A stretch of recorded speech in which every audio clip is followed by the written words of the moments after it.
बिस्मिल्लाहिर्रहमानिर्रहीम। अस्सलाम वालेकुम व्यूवर्स, मैं हूँ वॉच ट्रेंड में आपकी मेज़बान और मेरी आज की वीडियो में मैं शेयर करूँगी कि बड़ा इंसान बनने के लिए क्या ज़रूरी है।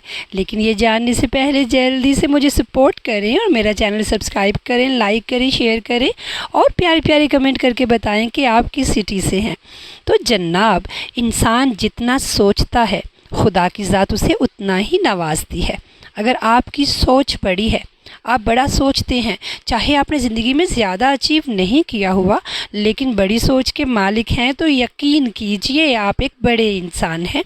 आपको इस बात का यकीन भी करना होगा कि आपके अंदर एक लीडर है जिसे आपने पहचानना है। ये भी यकीन पैदा करें कि आप दुनिया में फॉलो करने नहीं, लीड करने आए हैं। हमेशा आगे देखें, पीछे नहीं, ज़्यादा मेहनत करें, आगे बढ़ें, खुद में छुपे लीडर को ढूंढें, अपनी शनाख्त बनाएं। याद रखिए, सोच जितनी बड़ी होगी मेहनत भी उतनी ही होगी और खुदा की ज़ात आपको उतना ही बड़ा इंसान भी बनाएगी। तूफ़ानों से आँख मिलाओ, सैलाबों पे वार करो, मल्लाहों के चक्कर छोड़ो, तैर के दरिया पार करो। मेरी अगली वीडियो तक के लिए अल्लाह हाफ़िज़।